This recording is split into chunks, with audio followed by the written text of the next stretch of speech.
I never thought a single email could change my entire life, but that morning, the moment I opened my laptop, everything around me stopped. The office noise faded, the keyboard clicks felt distant, and all I could see were the words written by my boss.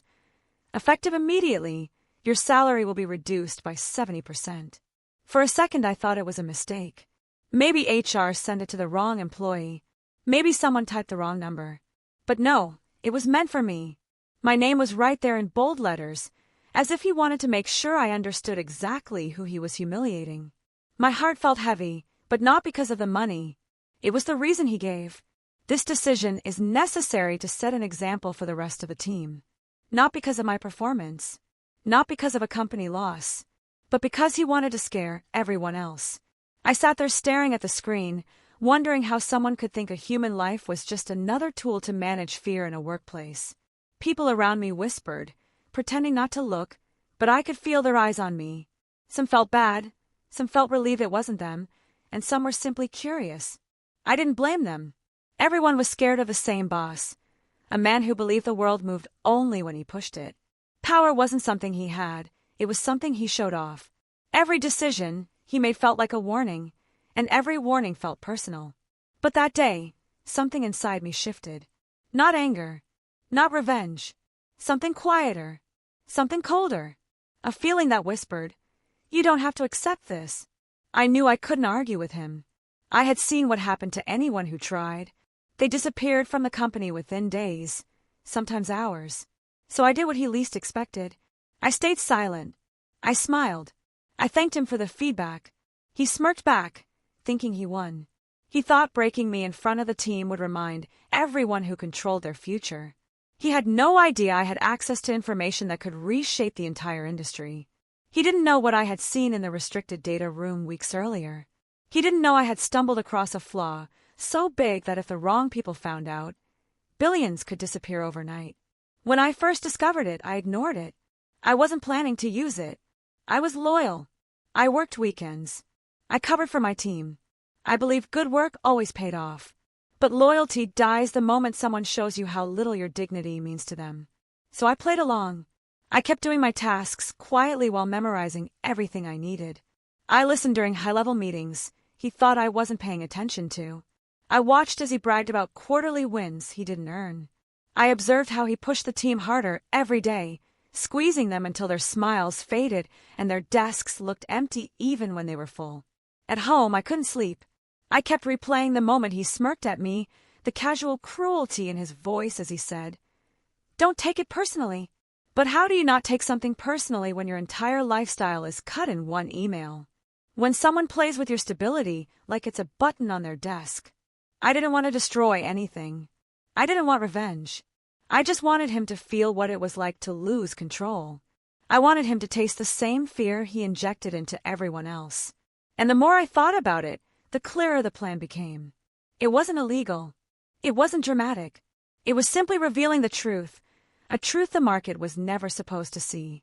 The next morning, I walked into the office with a calmness that confused even me. He barely looked at me anymore. He thought the job was done, that I was broken. He didn't know the quiet ones are always the ones you should worry about. I sat down at my desk, opened my laptop, and started working on what would become the most delicate chain reaction of my life. Meanwhile, my coworkers tried to cheer me up with small smiles and supportive looks. Some even apologized, as if they were responsible for what happened. But I wasn't angry with them. They were just trying to survive this job the same way I was. And maybe that was the saddest part, that fear had become the company culture. Later that week, at a meeting full of senior managers, I watched him boast again. He talked about market confidence, investor trust, and how the company was on track for its strongest year. He laughed loudly enough to make sure people heard. The kind of laugh bosses use to prove they're untouchable. He didn't know I had already moved the first domino. He didn't know I had quietly passed the right information to the right department, the one outside his circle of control. He didn't know that once verified, the truth couldn't be contained. The market wouldn't care about his confidence. Investors wouldn't care about his ego. Numbers don't protect anyone when the foundation holding them up starts cracking. That afternoon, as he left the office early like he usually did, he walked past my desk without even glancing at me. But I looked at him. Really looked. And for the first time, I didn't feel small. I didn't feel scared. I felt something else, a calm certainty. Not because I wanted to ruin him, but because I understood something important. When someone tries to break you for their own power, they never expect you to rise from it stronger. And he definitely did not expect what would happen next.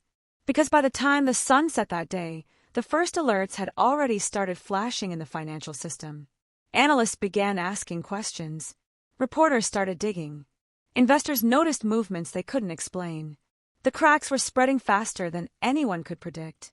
And the man who cut my salary to scare everyone, he had no idea that within 72 hours, he would be standing in the center of a storm that would shake the entire market and start a chain reaction worth $1.2 billion. But the part he least expected, the part no one expected, was how it all started.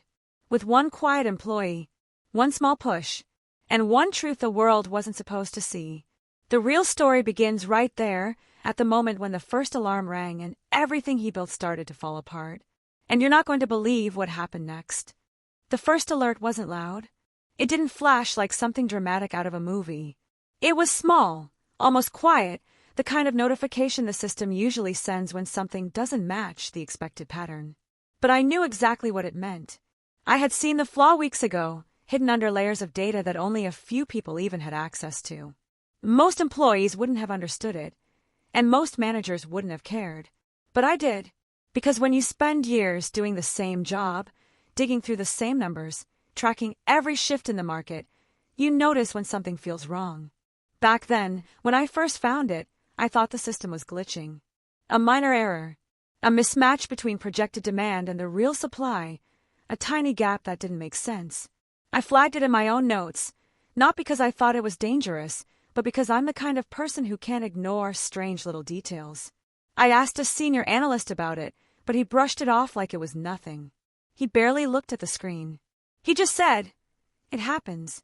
Don't waste time on it."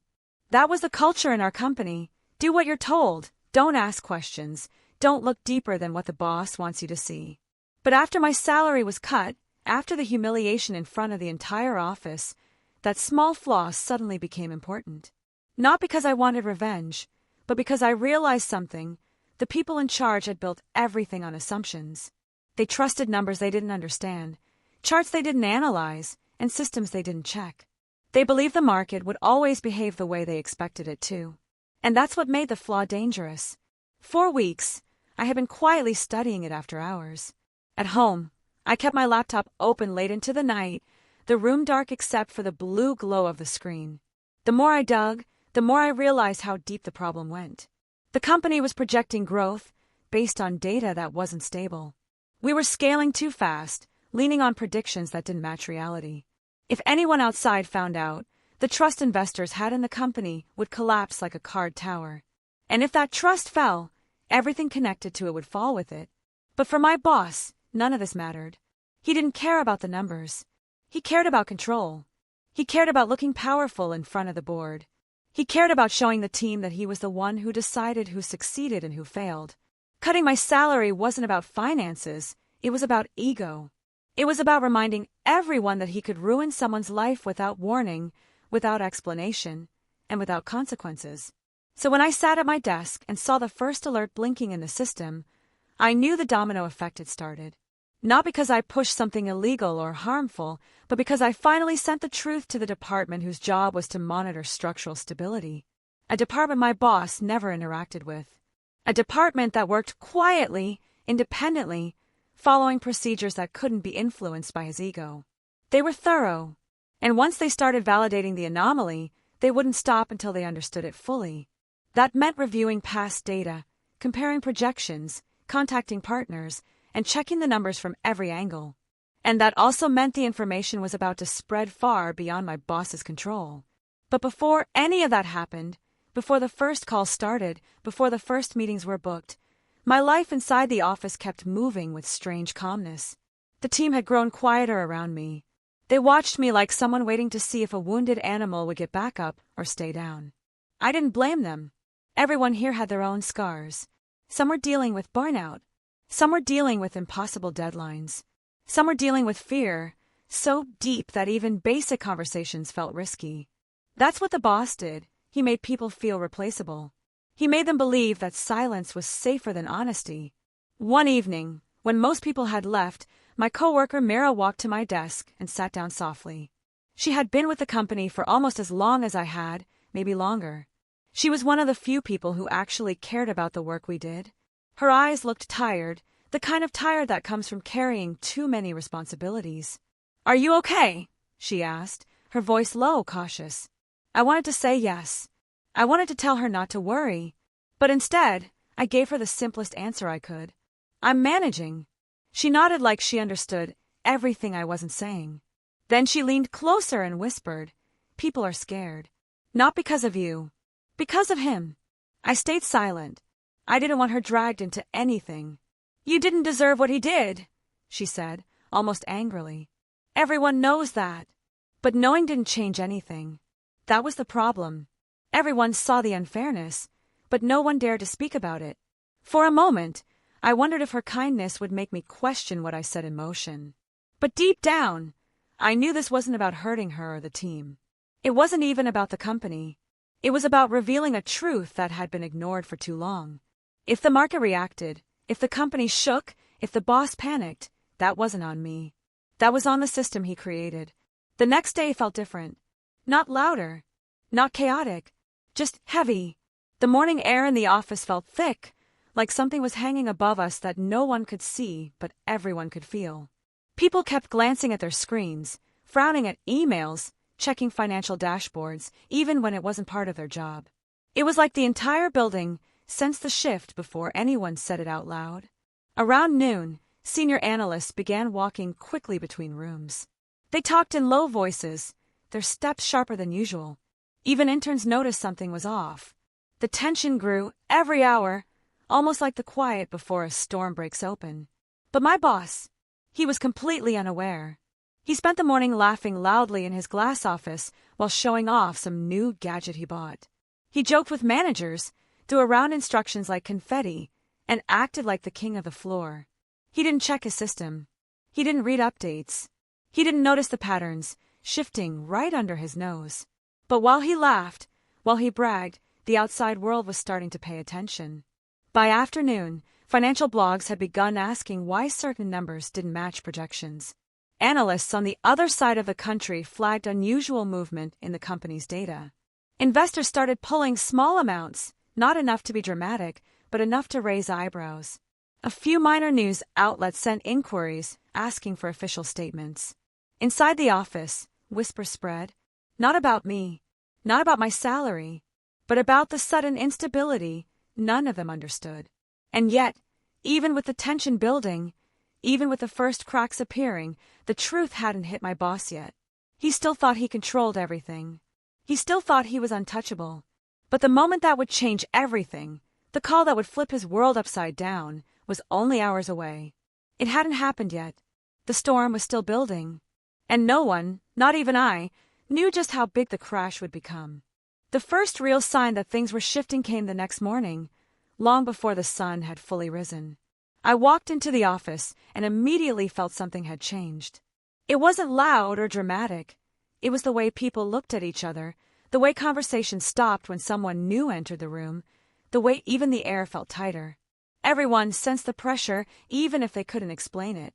The financial dashboards had been behaving strangely overnight, and word had reached certain departments that something big might be buried inside the company's numbers. By mid-morning, small groups had formed near desks and hallways. People whispered theories, some frightened, some curious, and some simply excited by the idea of a shakeup. No one mentioned my name, but I could feel a few glances drifting in my direction, as if they wondered whether I knew something they didn't. I kept my expression calm, my body language relaxed, pretending to focus on my work. Acting normal was the only way to stay invisible while everything around me kept tightening like a rope. Mira moved quietly through the office, observing everything. She wasn't gossiping like others. She was analyzing.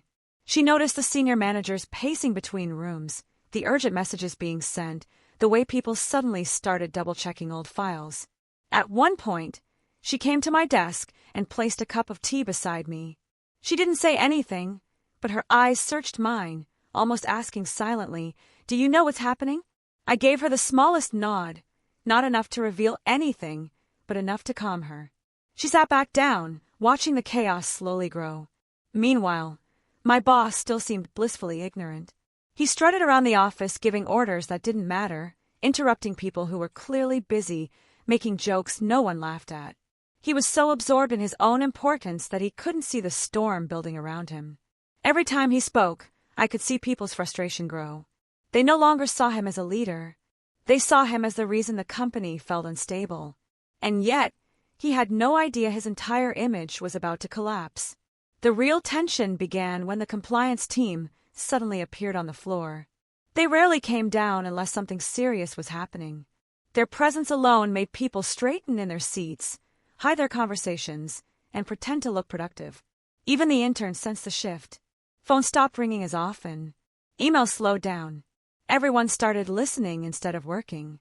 The head of compliance, a calm woman named Raina, walked directly toward the glass meeting room. Her face showed no panic, just a quiet determination, the way someone looks when they've found something they aren't supposed to ignore. She called for an urgent meeting with the senior managers, including my boss.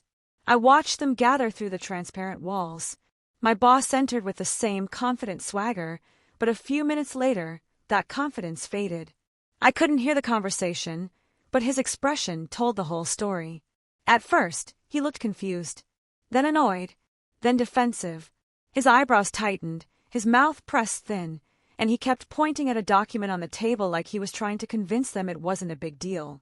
But the others didn't buy it. They exchanged tense looks, whispering among themselves. Raina remained calm, her posture steady, even as he raised his voice.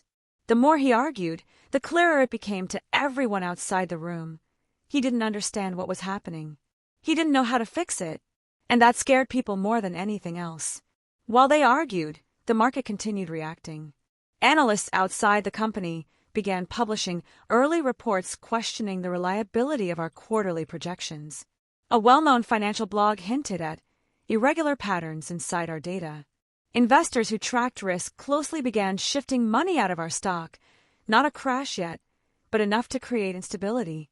Anyone watching the numbers closely could see the problem, growing like a shadow stretching longer across the floor. Inside the office, people started talking more openly. Some whispered about preparing their resumes, fearing the company was heading toward a downturn. Others speculated about what exactly the anomaly meant. A few wondered if the board would fire someone over this. Tension built in every corner. Panic mixed with curiosity, confusion blended with fear. In another corner of the floor, a small subplot was unfolding without anyone noticing. Two junior analysts, Armin and Zoe, had quietly discovered that some of the projections used in the company's market forecasting were outdated. They didn't know the full story, but they felt something was wrong. They gathered old reports, compared them to the new ones, and found discrepancies that didn't match the official statements. They didn't understand how deep the problem went, but their discovery added fuel to the internal fire. Elsewhere, the research department started questioning supply chain numbers that had been reported earlier in the year. They noticed sudden last-minute changes made by upper management, changes that made no sense now that the market was reacting. They whispered among themselves, wondering if someone had manipulated the figures to impress the board. The doubt spread faster than the truth ever could. Meanwhile, my boss stepped out of the meeting room with a stiff posture and tight jaw. He didn't look confident anymore. He looked cornered. He walked quickly to his office and slammed the door behind him, a rare loss of control for a man obsessed with appearing untouchable. People noticed. They exchanged looks. For the first time, the fear he had built began turning toward him instead of away from him. He stayed inside for almost an hour. No one knew what he was doing. Some believed he was planning damage control. Others thought he was scrambling for explanations. A few joked quietly that he might blame the entire team just to protect himself. But the truth was simpler. He had no idea what was happening. The system he abused for years, the people he mistreated, the numbers he ignored, all of it was rising back like a tide. While he hid in his office, the board scheduled an emergency conference call. Only a few high-level managers were invited. My boss wasn't among them. When people realized this, a wave of whispers spread across the room. Being excluded from a meeting like that meant something was seriously wrong. And more importantly, it meant the board didn't trust him. Through all the chaos, I remained quiet. I continued my work as if nothing unusual was happening. I didn't join the conversations or react to the rumors. I simply observed, letting the story unfold on its own. After all, I didn't push the market to react. The truth did. I simply let it go where it needed to go. But even as the tension grew, even as people began fearing the worst, no one knew what was truly coming. The conflict had only begun. The numbers that were shaking investors now were nothing compared to what the deeper analysis would reveal. The board's questions were only scratching the surface. The strange data movements the analysts noticed were just hints of something much bigger. And somewhere in the middle of all this, a new mystery was forming, one that none of them could see yet. Because the biggest shock wasn't going to come from the market. It was going to come from inside the company itself. And the people who thought they understood the situation were about to realize they hadn't even seen the real problem. Not yet. The day the tension reached its peak didn't start with chaos. It started with a strange, heavy silence, the kind that makes you feel like the building itself is holding its breath. I entered the office and immediately sensed the shift. People weren't whispering anymore. They weren't speculating or pretending to work. They were frozen, staring at their screens with the kind of fear that spreads without a single word spoken. The stock had begun falling. Not a dramatic crash, not yet, but enough to grab every investor's attention. Enough to make the financial boards light up with warning signs. Enough to send dozens of messages into the inboxes of managers who were already overwhelmed by the growing uncertainty. Every new alert added another layer of pressure to the room, and every second the numbers dropped, the tension tightened. My boss came in late, looking tired and frustrated, like he hadn't slept. His hair wasn't combed properly, his tie was twisted, and his usual confidence was nowhere to be found. He glanced around the office and instantly sensed the panic. His jaw clenched. He hurried toward his office, pretending he was still in control, but his steps were uneven. Even his hands trembled slightly as he reached for the door.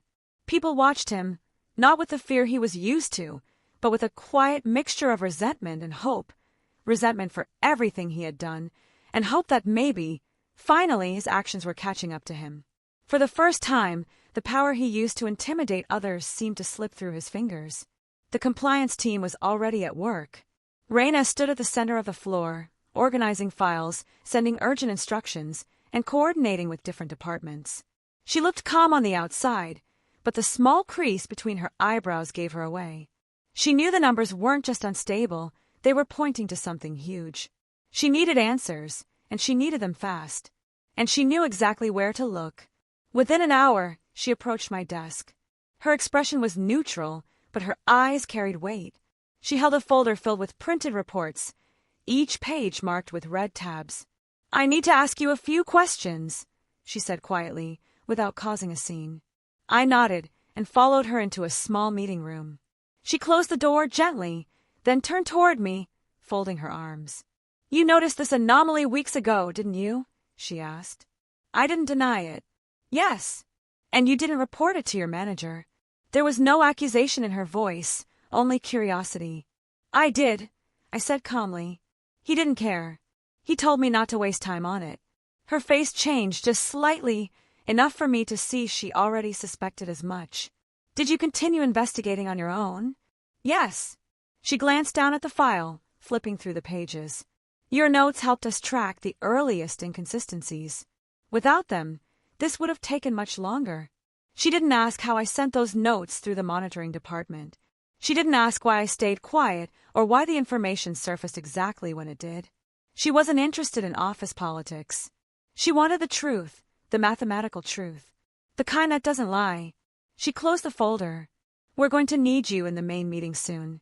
Things are moving quickly." Things weren't just moving quickly, they were unraveling.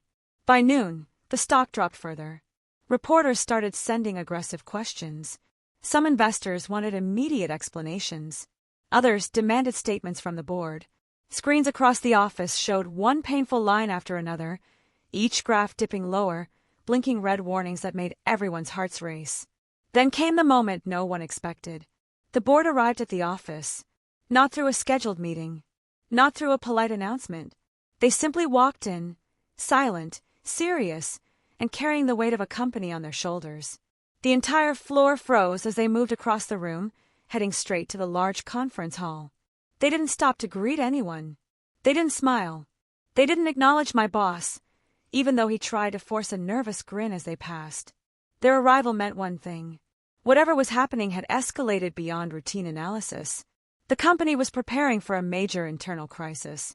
My boss was called into the hall last. When he entered, the glass walls rattled slightly as he shut the door harder than necessary. He wanted to appear confident, but the veins in his neck were tense, and the fake smile on his face kept slipping. Inside the hall, arguments broke out almost immediately. We couldn't hear everything, but through the glass, we could see fragments, hands pointing at charts, board members flipping through files, my boss shaking his head desperately.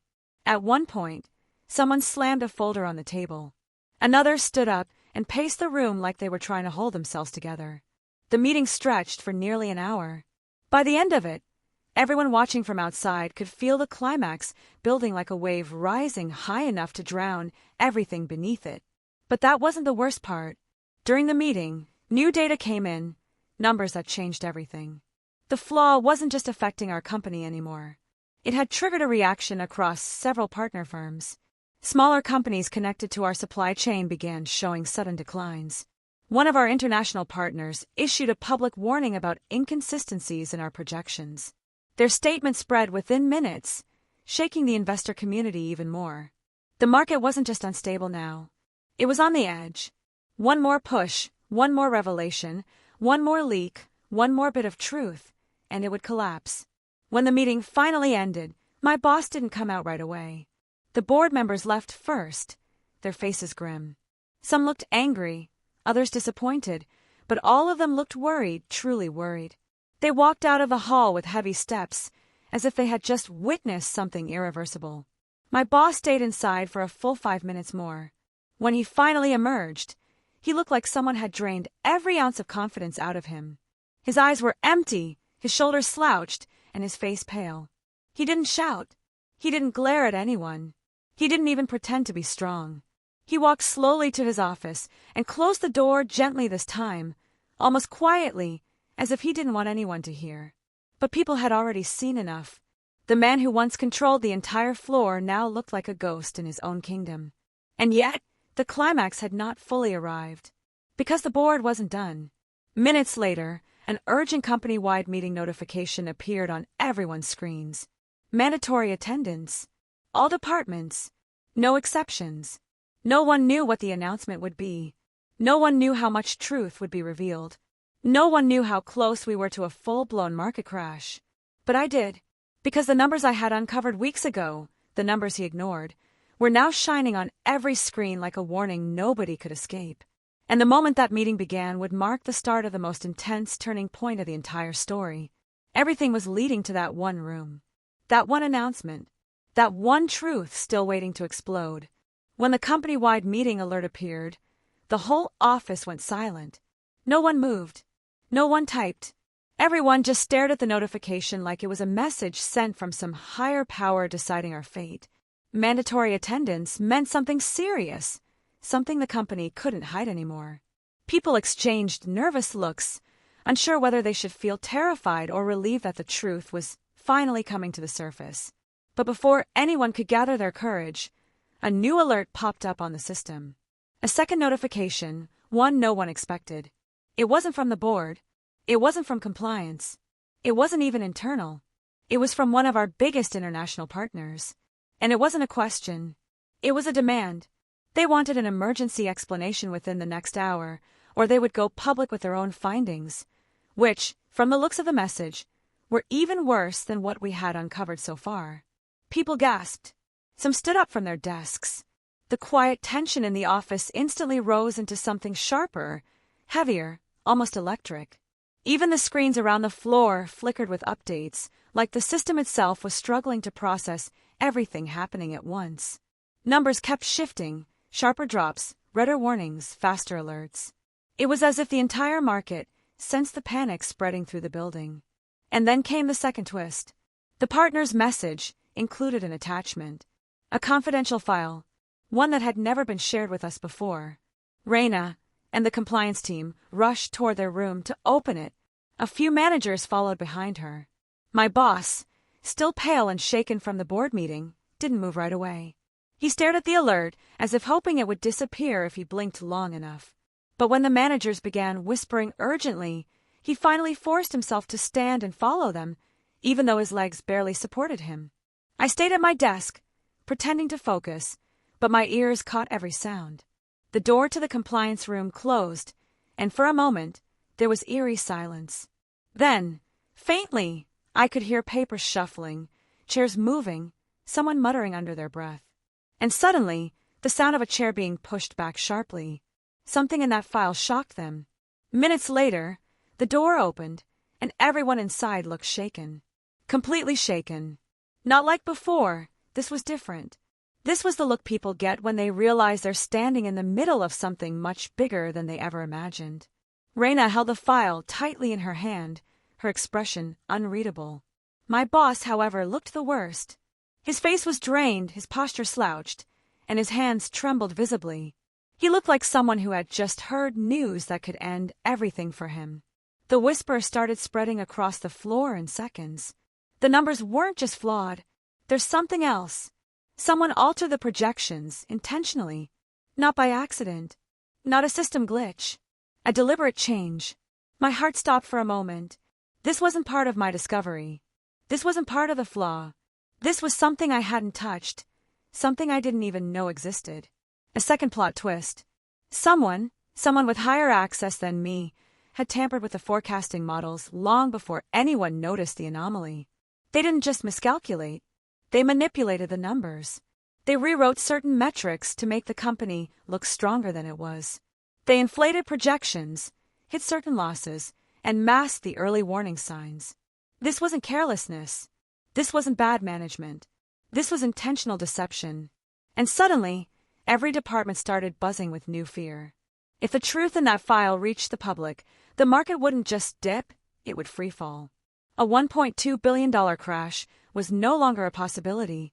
It was almost guaranteed. But the real shock? The manipulation had been traced. To one user, one account, one person. A name was highlighted in the partner's report, someone who had direct access to modify international projections. Someone who regularly communicated with overseas analysts. Someone who knew exactly how to bury discrepancies without anyone noticing. That name belonged to my boss. The whole room seemed to freeze. Managers stared at each other, unable to hide their reactions. Some were shocked, others disgusted, and a few even whispered that they had suspected something was wrong with him for a while. My boss stood frozen behind them, staring at the printed evidence like it wasn't real, like he was trying to deny the reality unfolding in front of him. But what made this twist even heavier was something else, something no one but the compliance team understood yet. The manipulation wasn't recent. It had started months before the anomaly I discovered, which meant my boss hadn't just ignored warnings. He created the conditions that led to the collapse.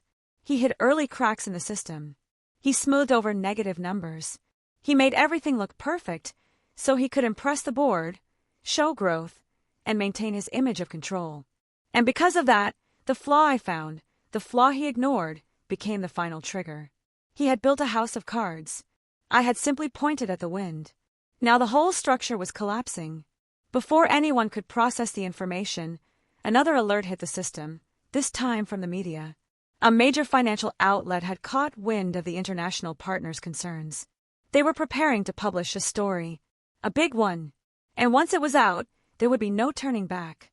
The board rushed into another emergency meeting. The compliance team scrambled to gather evidence. Managers argued in corners. People were packing their bags in panic, unsure if the company would survive the week. The stock dropped further, inching toward the point investors dreaded. And right in the center of all this chaos, my boss finally cracked. He stumbled out of the compliance room, breathing heavily, his eyes darting around the office like he was looking for someone, anyone, to blame. His hands shook as he grabbed a desk for support. Sweat beaded along his forehead. He looked completely lost. For the first time, he wasn't feared. He wasn't respected. He wasn't even pitied. He was exposed. But even then, the climax hadn't arrived. Not yet. because the board still hadn't announced what they were planning. The media story wasn't out yet. The partners' final deadline was minutes away. The company-wide meeting was still waiting. And the truth, the full truth, was deeper than anyone realized. The real explosion was still coming. And when it hit, nothing in the company, the market, or my boss's life would ever be the same again. When I stepped back into that silent conference room, it felt like everything I had been holding inside finally snapped into place. Weeks of tension, fear, stress, and late-night calculations had all led to this one moment, and even though every part of me was shaking, I knew I couldn't turn back. The market was already on edge, the company was already unstable, and my boss had pushed things so far that the tiniest shift could send everything crashing down. And I was that shift, not because I wanted revenge, and not because I wanted to destroy anything, but because the truth had finally cornered me in a way that no one could ignore anymore. As I stood at the end of the long table, everyone stared at me like I was holding some kind of secret weapon.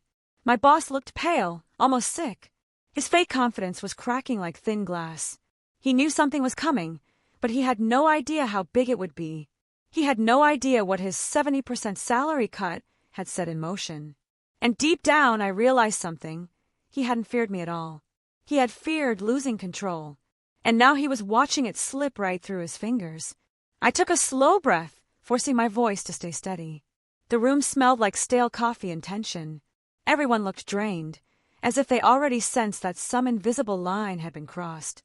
I wasn't trying to scare them, but when you tell the truth at the wrong time, it can feel like an explosion. And that was exactly what was about to happen. I opened my laptop and projected the live market data onto the screen. The numbers were already shaking, dipping, bouncing, then dipping again. The early tremors of what was coming. A few analysts gasped softly. They looked at each other, confused, scared, unsure if this was real. But it was real. Too real. And the more they understood, the more they realized the danger didn't come from me. It came from the leadership that had been hiding the truth for far too long. My voice didn't rise. I didn't shout. I simply explained everything I had discovered. The hidden losses, the manipulated forecasts, the pressure to hide numbers, the frantic decisions my boss had made to save his own position. Every word felt like a weight lifting off my chest. Weeks ago I would have been terrified to speak like this. Now it almost felt peaceful. Like the moment before a storm, when the world goes still. My boss slammed his hand on the table, trying to cut me off, but no one looked at him. No one defended him. Not this time. His power had always been loud, aggressive, and intimidating. But now his voice sounded small, like someone drowning in water that used to feel shallow. And that's when he finally realized he wasn't in control anymore, not of the numbers, not of the team, not of the chaos he had created. Then came the moment everything tipped. One of the senior investors, usually calm, usually calculating, stood up, grabbed his phone, and walked out of the room with shaking hands. That was it. That was the spark. Within minutes, notifications started flooding in. Calls, alerts, withdrawals. The stock price trembled like something alive. I could feel the fear spreading through the air. Everyone in the room had gone quiet. No one dared to move. We all watched the screen like it was counting down to something we couldn't stop. My boss's face went blank. He kept shaking his head in disbelief. No, this can't, he muttered, but his voice kept fading. For the first time, he saw the true impact of the lies he had forced us to live under. And even now, he didn't apologize. He didn't accept responsibility. He just stared, frozen, as the numbers kept falling and falling. But then something unexpected happened, something even I didn't see coming. A call came in from one of the global regulators. I answered it, thinking they were calling about the market drop. But instead, they asked me something that made my stomach tighten. They wanted to know why our company had submitted 2 different sets of financial files weeks earlier. And worse, they said the files were traced back to my boss's personal login. That single detail changed the entire situation in seconds. A few people in the room turned toward him slowly, the realization hitting them one by one. The collapse wasn't caused by me. It wasn't caused by the truth. It was caused by the deception he had been hiding even from people above him. He started to panic, trying to deny everything, but the evidence was already there. Screenshots, logs, timestamps, emails. It all pointed back to him. The man who had cut my salary just to scare the team had been hiding a financial hole so big that even the smallest disturbance, like my report, sent the whole system crumbling. Somewhere deep down, I think he knew this moment was coming. He just never expected it to happen so soon or so loudly. And as the market numbers plunged further, the room filled with an eerie tension, like everyone was holding their breath, waiting for the final blow. Then the twist hit. A second alert flashed across the screen. A massive outside investor was pulling out not because of the crash, but because they had received an internal leak. A leak revealing the truth even deeper than what I had shown. A leak that didn't come from me. Someone else in the company had been gathering evidence long before I ever stepped forward.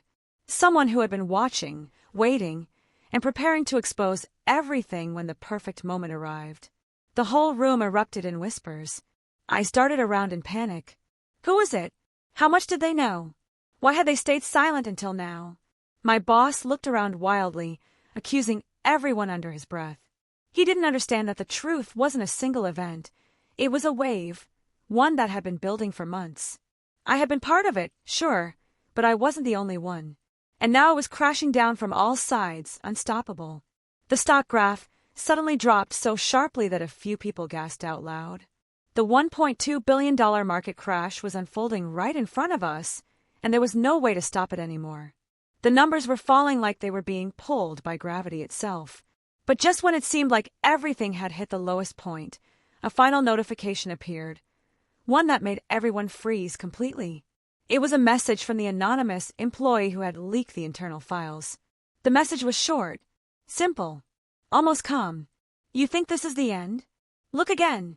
Everyone stared at the screen, eyes wide, hearts pounding. The message had a link attached to it, leading to something locked, encrypted, and time-stamped. Something none of us had seen before. Something that might hold the final truth behind everything. The lies, the money, the manipulation, the crash. And just as someone reached forward to click it, the screen suddenly blinked and went black. The entire room erupted in shock as the lights flickered overhead, and for the first time, I felt a chill run down my spine. This wasn't just about bad management anymore. Something bigger was hiding in the dark. Something none of us saw coming. And I realized, as everyone stared at the dead screen in silence, that the real story, the real crash, had only just begun. For a moment, no one moved. The dark screen sat there like a wall between everything we had just discovered and everything we were afraid to face. The silence felt heavy, almost unreal, as if the entire building was holding its breath. Even my own heartbeat felt too loud. But then one of the IT engineers rushed forward, disconnected the projector, and checked the connection. Within seconds, the screen flickered back to life. The encrypted file was still there, waiting. It felt like the whole room leaned in at the same time. Every person pulled by the same question, what was inside? When the file finally opened, it wasn't some dramatic video or a secret recording. It was a simple document. Timestamps, transactions, approvals, and signatures. But what made everyone freeze was the name tied to each approval. It wasn't just my boss. It wasn't just one department. There were multiple executives involved, all covering up the financial hole together. The truth was bigger, wider, and deeper than anyone realized. The company hadn't just been mismanaged. It had been built on hidden risks for years, and the crash was only the visible part of a problem that had been growing quietly in the background. Some people in the room looked relieved, like they finally understood why the numbers had never made sense. Others looked betrayed, realizing just how much trust had been broken. My boss, though, collapsed into his chair, staring at the floor. His arrogance disappeared. His confidence disappeared. He seemed smaller, like the truth had crushed whatever mask he had been wearing all these years. I didn't feel satisfaction watching him like that. Just a quiet sadness that things ended this way. People often forget that power doesn't protect you from consequences. It only delays them. Within an hour, the board called for an emergency meeting. They questioned everyone. They checked every file, every email, every message. The truth became clearer with each passing minute. The anonymous employee who leaked the documents later revealed themselves privately to the board, and they confirmed everything I had suspected. They had been gathering proof for months, too scared to speak alone, waiting for someone else to create enough noise to make the truth impossible to ignore. My report had given them that moment. By the end of the day, a decision was made. Several executives were suspended pending investigation. My boss was removed from his position immediately. The board released a public statement explaining the financial situation in careful, legal language, admitting instability but promising to rebuild with transparency. It didn't stop the market crash, but it slowed the panic. Investors started to understand that the real problem wasn't the employees, it was the leadership. The next few days were chaos, but in a calmer way. The kind of chaos where everyone is finally working toward the same goal instead of hiding from the truth. Departments reorganized. Financial analysts dug through old data. Journalists wrote headlines about corporate accountability, employee pressure, and the power of speaking up. Somehow, the story shifted from crash to expose, from collapse to correction. And that shift mattered more than I expected. As for me, I wasn't fired. I wasn't blamed. In fact, the new interim board thanked me privately for stepping forward when it counted. They restored my salary, apologized for how I had been treated, and assured me things would change. But even with all that, I knew I needed time. Time to step back. Time to breathe. Time to remember who I was outside spreadsheets and deadlines. So I requested a break, a long one. And surprisingly, they agreed without hesitation. On my last day before the break, I walked through the building slowly. The halls felt different, lighter. People weren't whispering in fear anymore. They were talking openly, sharing ideas, asking questions. It felt like a company finally waking up after years of pretending everything was fine. One of my teammates stopped me near the elevator. She looked worried at first, then grateful. "You saved us," she whispered. I shook my head. No, we saved each other. And it was true. The crash happened because of dishonesty at the top, but the recovery began because regular people, employees who cared, refused to stay silent. Outside, the sky was warm and clear, the kind of afternoon that made everything feel a little brighter. I sat on a bench nearby, finally letting myself breathe in peace. For the first time in weeks, I didn't feel weighed down. I realized the crash hadn't ruined everything.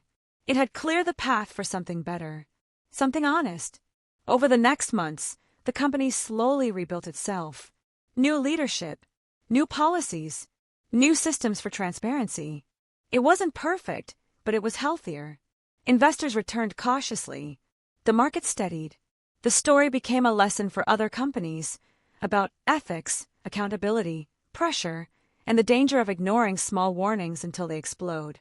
And the anonymous employee? They chose to stay, but in a safer, more respected environment. They reached out to me once, thanking me for unknowingly giving them the courage they needed. I thanked them too, because without their evidence, the truth wouldn't have gone far enough. My boss, well, his story ended quietly. No dramatic downfall. No headlines destroying his life. Just consequences. Real ones. Investigations continued, but eventually he faded away from the public view. Sometimes that's the best ending. Not revenge. Just accountability. As for me, I eventually returned to work. Not because I had to, but because I wanted to. I wanted to help rebuild something worth believing in. I wanted to see what a workplace looked like when fear no longer controlled it. And when I walked back in, my team welcomed me with genuine smiles. Not strained ones. Not worried ones. Real ones. Looking back, the $1.2 billion crash wasn't the most important part of the story. The real story was about pressure, silence, and what happens when someone finally says enough. It was about the courage to speak, the cost of hiding the truth, and the unexpected strength that comes from standing up, even when your voice shakes. It taught me that doing the right thing doesn't always feel heroic. Sometimes it feels terrifying, but sometimes that small moment of honesty is all it takes to change everything. So the story didn't end with destruction. It ended with rebuilding, with growth, with people learning the hard way that fear-based leadership always collapses eventually. What really lasts, is trust, transparency, and the courage to face problems before they turn into disasters. And maybe that's the real takeaway. When someone tries to control you with fear, it's not because you're weak. It's because they're afraid of what you might reveal if you ever stop being silent. And once you finally speak the truth, the whole system shifts. Not all at once. Not perfectly. But enough. Enough to start something new. Enough to end the story honestly. Enough to make sure the next chapter, whatever it becomes, is built on something stronger than fear.